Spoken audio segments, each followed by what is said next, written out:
Acho que está mostrando aí já para vocês.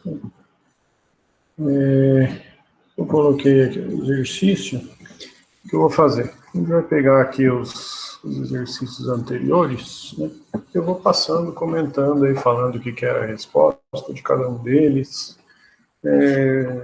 e corrigindo esses exercícios aí, certo?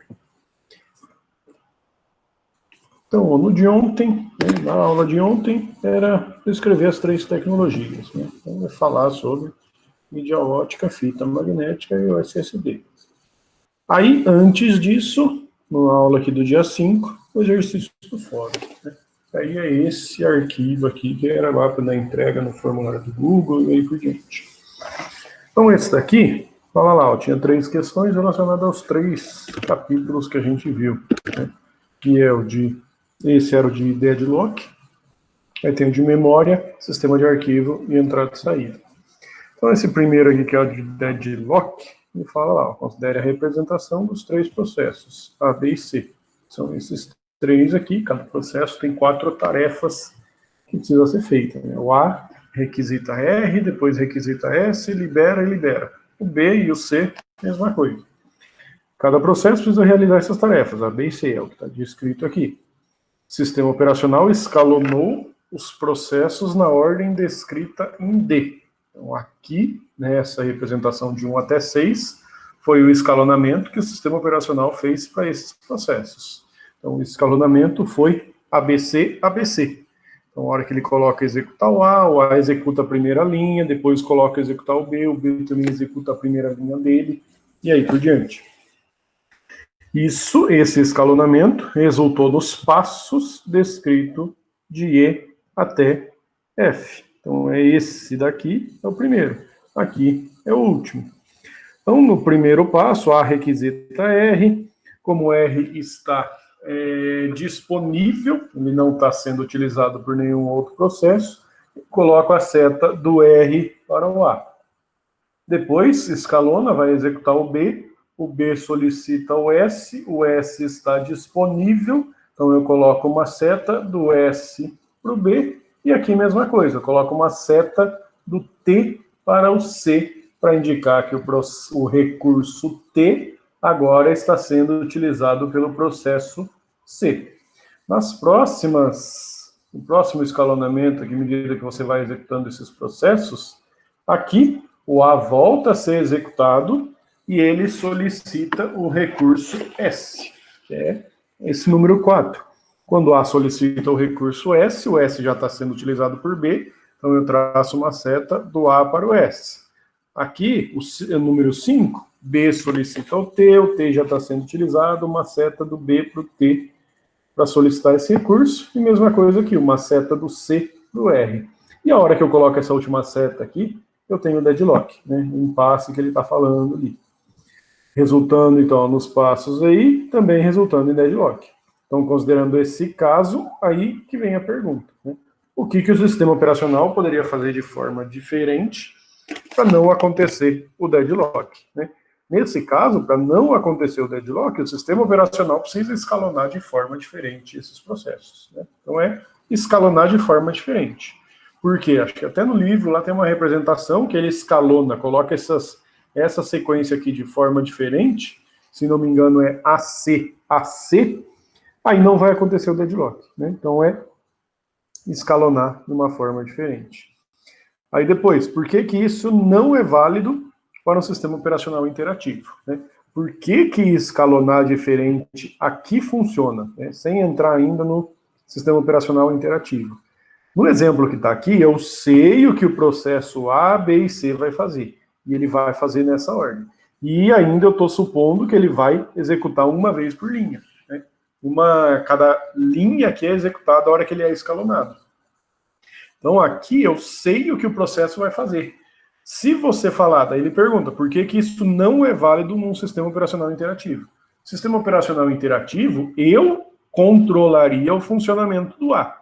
Então eu poderia não querer fazer a requisição do requisita S, quero requisitar outro processo enquanto eu estou executando. Ou requisito 3 recursos, requisito mais coisas durante a execução. Se é durante a execução, o sistema operacional não vai saber o que cada uma dessas tarefas faz, e ele não consegue fazer esse escalonamento, porque aqui ele só consegue fazer o escalonamento para garantir que não vai ter o deadlock, porque eu já sei o que cada um desses processos faz. Sistema operacional interativo, o usuário estaria constantemente acessando o processo que está sendo executado. Então, daí que não funcionaria isso daí, né? Que é a explicação aí, certo? Depois, etapas do gerenciamento de memória é fazer a alocação de espaços da memória para os processos. Para que é feito isso daí? Porque a hora que cada processo está executando, ele tem um espaço disponível na memória RAM do computador que ele pode usar. Tinha lá no começo aí, dá até para ligar lá com o capítulo 1 de introdução, que fala que o sistema operacional é um gerenciador de recursos. Se a memória é um recurso, os processos que estão executando no sistema operacional podem usar esses recursos, né? Então, aí o gerenciamento de memória no sistema operacional que vai fazer a alocação desses espaços para os processos, disponibilizando esses recursos do computador. Então, aqui, finalidade. Quais algoritmos podem ser executados? Aí tem aqueles quatro algoritmos que a gente viu lá, que é o first, next, best, worst, né? Primeiro encaixe, próximo encaixe, melhor encaixe, pior encaixe, né? Tem mais para trás lá, vou mostrar ali, tem um exercício que era disso daí, né? Que era fazer a prática disso, né? Então, os algoritmos que podem ser utilizados, tem 4 aqui. E por que os processos não podem estar no disco? Porque o disco ele é muito lerdo quando você precisa fazer a leitura dos dados, né? A memória é mais rápida que o disco, então eu consigo fazer essa leitura dessas informações de forma mais rápida, certo? Então, por que não pode estar no disco?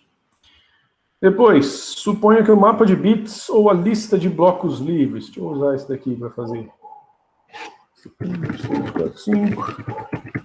Aqui a posição. Vou fazer uma representação simples aqui. O dado que está armazenado, usado. Como se eu tivesse aqui, uma memória, né, igual lá a gente fazia, a posição, o dado que está armazenado, vou usar ABCD, né, as informações que estão armazenadas, e eu vou usar um campo ali que está marcado de usado. Se usado é 0, quer dizer que a posição está livre, ou seja, que não tem nada armazenado. Se usado é igual a 1, quer dizer que a posição está ocupada. Então, por exemplo, se eu não estou usando nenhuma dessas informações aqui, dessas posições da memória, o usado aqui vai estar tudo marcado como 0, para indicar que essas posições, essas linhas, estão livres. Salvei alguma informação na posição 3. Tenho que marcar isso aqui para 1, para indicar que a linha 3 está sendo utilizada. E aí por diante. Se eu salvo alguma coisa aqui, vai mudar para 1, C muda para 1, D muda para 1, E muda para 1, e aí por diante. Aqui, por exemplo, a hora que eu vou apagar essas informações, eu posso apagar só aqui, né? Então, eu quero apagar a informação da linha 5. Você não vai apagar o dado efetivamente. Você vai só fazer isso daqui, né? Quando eu coloco 0 nessa posição aqui, eu estou falando que a linha 5 não tem nada armazenado. Ah, mas tem o E, mas eu posso substituir, né? É como se o que está aqui para mim não importa, como se eu tivesse apagado. Então, essa representação aqui é um mapa de bits, né? Tem uma representação no livro um pouquinho diferente, mas a ideia é a mesma, né? Essa representação é um mapa de bits. Ele fala, suponha que o mapa de bits, que é aquilo dali, ou a lista de blocos livres. Aí seria uma representação diferente. Então eu tenho lista de blocos livres. De acordo com essa representação aqui, o bloco 5 está livre. E eu poderia marcar também a lista de blocos ocupados, né? E daí eu teria 1, 2, 3 e 4. Então, essa representação é a representação do mapa de bits. Se eu for para a lista, eu não preciso representar o usado, né? Porque aí aqui eu gerencio qual está livre, qual está ocupado. Então ele fala, ó, suponha que o mapa de bits ou a lista de blocos livres com as informações do disco tenha sido perdido, né? É como se a representação normal é essa daqui, ou essa daqui, uma no mapa de bits, outra na lista. Ele fala, suponha que o mapa de bits tenha sido perdido, ou seja, eu não tenho mais essa informação, em amarelo tá, eu perdi essas informações, e eu também não tenho essas outras informações aqui. É como se o que está em amarelo aí eu perdi, né? Alguém apagou sem querer, como se fosse assim. Então ele fala, ó, suponha que o mapa de bits ou a lista de blocos livre tenha sido perdido. Existe alguma maneira de recuperar as informações, os dados do disco, ou o usuário perdeu tudo, né? No mapa de bits, na verdade, nas duas, né? O que eu tenho que fazer? Varrer essas posições aqui. Ó. Eu tenho que percorrer essas posições e analisar. Tira o B, pega o dado B. O B é um arquivo, é alguma informação válida? Vou analisar e vou ver se eu consigo extrair alguma coisa do B. O C, o A, o D, o E, e aí por diante. Como o E aqui está não utilizado, mas eu não tenho essa informação, o E deve ser um lixo, né? Deve ser alguma informação irrelevante para mim. Agora, essas outras 4 letras aqui pode ser uma informação importante. Mesma coisa aqui, eu vou percorrer essas posições, extraindo, pegando só o B, vendo se é um arquivo, pegando o C, vendo se é um arquivo, e aí por diante, tentando extrair informação desses dados aqui. Então ele fala, ó, existe alguma maneira de recuperar essas informações ou o usuário perdeu tudo? Sim, existe, percorrendo todas as posições, extraindo e analisando as informações para ver se você consegue recuperar alguma coisa, né? Isso aqui é o trabalho que alguns programas aí, quando você apaga o HD e apaga alguma coisa do HD, do cartão de memória, do pendrive, é o que esses programas fazem, né? Ele vai percorrer essas posições aqui, né? O G, que é como você está sabendo se a posição está livre ou ocupada, ele vai tentar juntar essas informações, né? Eu usei uma vez, que eu precisei, um programa chamado Recuva, que é bem famoso aí para fazer essas operações, certo? Bom, tem mais uma aqui. E a última, quando um processo deseja usar um recurso de entrada e saída, ali ele fala da impressora, por exemplo, o arquivo a ser impresso é colocado em um spool de disco, né, antes de ser impresso. Primeiro, por que que isso ocorre? Por que que eu coloco o arquivo no spool de disco? Porque o processo, vamos supor, eu mandei imprimir o arquivo aqui agora. O processo pode ser escalonado. Se o processo for escalonado, ou seja, eu estou executando o Word, mando imprimir, depois vou executar o Excel, o Word foi escalonado. Então eu não estou mais executando o Excel. Aí ia parar a impressão? Né? Não, você tem que colocar isso daí no disco, porque a impressão tem que continuar. Estou usando a impressão, mas pode ser qualquer dispositivo de entrada e saída, né? Então, porque o trabalho de entrada e saída precisa continuar. Qual o problema de não realizar essa tarefa? Aconteceria o seguinte, mando imprimir o arquivo aqui, vamos supor que ele tem 10 páginas, a hora que está imprimindo a segunda página eu fecho o Word, ia parar a impressão. Por quê? Eu jogo para o disco, porque se eu fechar o Word, todo o espaço na memória que estava reservado para o Word vai se perder. Fechei o Word, só que o arquivo para ser impresso está no disco, não vou perder a minha impressão, né? Então o problema de você não realizar essa tarefa é que eu teria aqui, enquanto eu estou executando as ações de entrada e saída, estou falando da impressora, mas pode ser qualquer entrada e saída, enquanto eu estou realizando isso daí, eu preciso ficar com o meu processo aberto, se eu não fizesse essa tarefa, né? Então, essas quatro primeiras questões aí do exercício lá do fórum, né? Agora eu vou voltando aqui, ó. Então, essa foi a aula 5 do 6, volta uma aqui. Antes disso, aquele exercício do RAID, né? Então, usava lá o seu RA e vai falar explicar o RAID, né? Falar lá das vantagens, desvantagens, aplicações do RAID, né?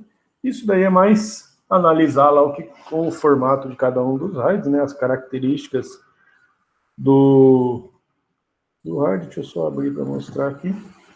Falar as características, cada RAID tem característica diferente, e você tem lá 3 características que são comuns a todos os níveis de RAID, né? Ó, primeiro slide aqui fala, essas 3 características aqui são comuns a todos os tipos. E aí cada RAID tem a sua característica, tem a sua vantagem e desvantagem, onde que é aplicado cada um desses RAIDs. Então, isso aqui não precisa entrar tanto em detalhe. Aí, antes disso, voltando mais um, qual seria o impacto de deixar todas as tarefas sendo feitas pela CPU? Né?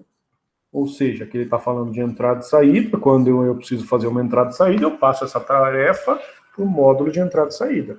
Se eu deixar isso daí sendo feito pela CPU, a CPU ia perder muito tempo fazendo a entrada e saída, porque os dispositivos de entrada e saída são muito mais lerdos do que a CPU.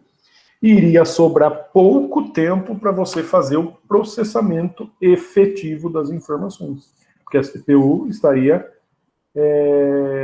fazendo as ações de entrada e saída. 29/5, volta 1, 28. Aqui, ainda lá voltando para sistema de arquivo, perguntava lá a quantidade de pastas e quantidade de arquivo, e de acordo com esses dados, qual que é a importância de um bom sistema de arquivo. Né? Tinha gente aí que colocou que tem 100 mil arquivos, sei lá, 30 mil pastas. Né? Se você não tivesse um sistema de arquivo que organizasse isso daí, é como se você tivesse esses 100 mil arquivos e as 30 mil, e só os 100 mil arquivos em uma única pasta. Né? Você teria que ficar procurando, você teria que gerenciar isso daí pelos nomes, você ia se perder na quantidade de arquivo que você tem. Então, o sistema de arquivo usa lá uma hierarquia para organizar isso daí e deixar mais fácil para a gente utilizar. Certo? 28/5, volta mais um, 22. Aqui, aqueles exercícios práticos de memória, né? Os exercícios práticos aqui mais de memória, tinha até exemplos direto aqui, né? Esse daqui, ó, é o 1. Aqui tinha uma representação primeiro lá do disco, depois da memória, era para contar a quantidade de falta de página para essa sequência de acesso, né? E depois tinha lá os exercícios, né? E esse daqui era um exercício, você colocava o seu RA aqui, ia falar a quantidade de falta de página e de acerto para o FIFO e para o LRU. Mas esse daqui também tem um resolvido aqui, né? Que é esse, ó. Exercício 1 é o que eu resolvi na aula, exercício 2 aqui também. Aí o versão 2 aqui era o que vocês tinham que fazer, né? Então aqui é um resolvido já, ó, né? Tem uma posição, ele fala a sequência de acessos, né? Então, ele está indicando aqui que posição dessa que eu estou acessando, e eu tenho que contar a falta de acerto. O FIFO eu tenho que ir analisando qual que eu coloquei primeiro, por segundo, por terceiro, por quarto. Enchi isso daqui. O primeiro que entrou, eu jogo fora. E aí vou contando isso daqui. E o LRU, a cada vez que você coloca alguma coisa aqui, em uma posição, linha tudo 0, linha tudo 1, coluna tudo 0. Aí você descobre quem você vai jogar fora aí. Então esse é o primeiro. E o segundo é aquele, é como se eu tivesse aqui disco, a memória virtual no caso, e memória RAM. Quem que eu vou jogar fora, né? Se eu precisar tirar um desses elementos daqui, por 4 algoritmos. Né? O FIFO é aquele que eu tenho que, nesse caso, analisar o carregado, né? O carregado indica um tempo. O segunda chance é uma versão do FIFO modificado, que eu preciso analisar o carregado, e o bit R, que é o bit de referência. O LRU é o da tabela, né, a matriz aqui, mesma coisa do anterior. E o NRU é aquele que eu analiso os dois campos aqui, ó, bit R e bit N, para ver se eu acho um 00, 01, 10, 11, e aí por diante. Então, mesma coisa aqui, ó, era um exercício relacionado a isso daí. Então, como tem resolvido, aí só comentando para lembrar que era esse daí. 22, volta mais um. 21. Aqui acho que é outro exercício de memória, né? Ó, que a tarefa era resumir, mas o arquivo aqui é o mesmo. O arquivo é o mesmo arquivo, mas a tarefa era resumir. Então, não precisa. 21, volta mais um aqui, página 3. Iniciamento de memória. Aqui, ó, mesma coisa, aquele de alocação agora. Então, aqui. Esse é aquele do best, next. E aí por diante. Aqui, é esse aqui, ó. Tem um exemplo aqui.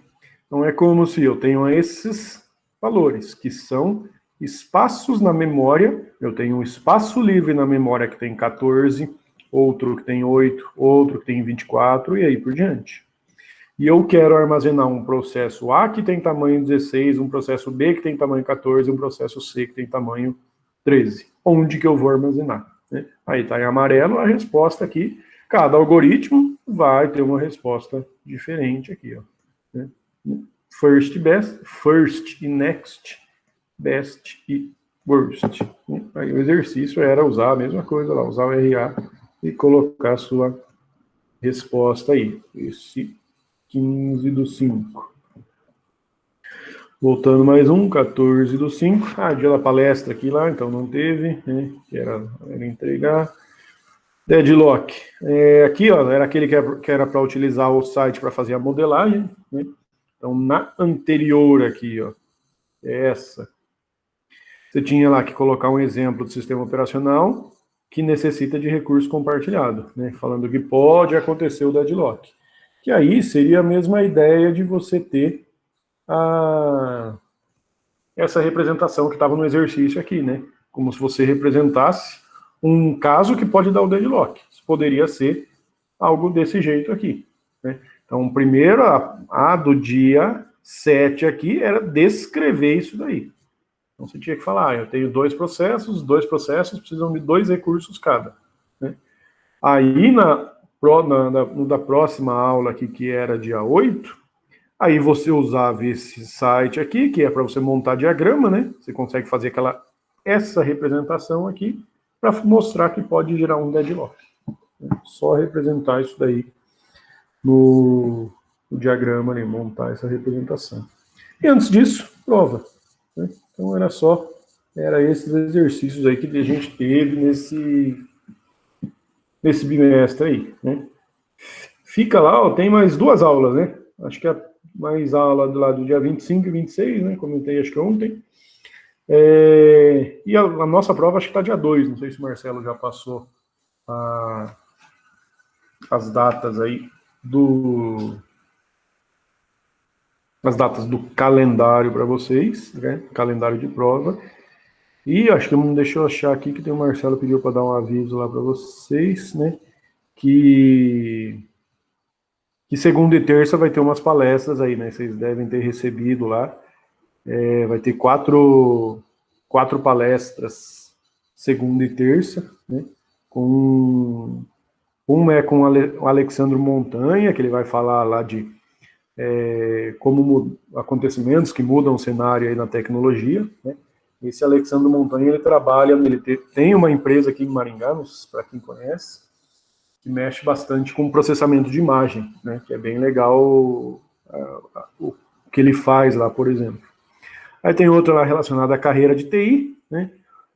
Um é relacionado a empreendedorismo e do Fábio, né? Não sei se vocês tiveram aula com o Fábio aí, que vai falar sobre Dev Startup Zero ali, né? Que é um caminho aí para você seguir, certo? Então, segunda e terça lá vocês vão ter essas palestras aí para tentar fugir um pouquinho das aulas, né? Já faz tempo que a gente está nessas aulas aí online, então para tentar fugir um pouquinho, vai fazer essas palestras aí, certo? E aqui.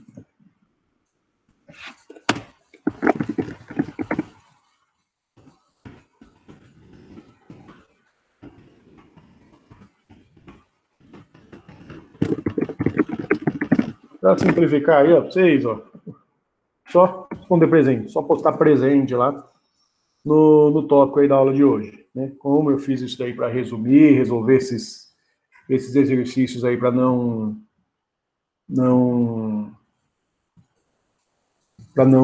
ficar esses exercícios abertos, né? Às vezes tem alguma coisa que ficou com dúvida nesses exercícios, então só postar o presente lá, certo? Beleza? Então é isso. 2 dias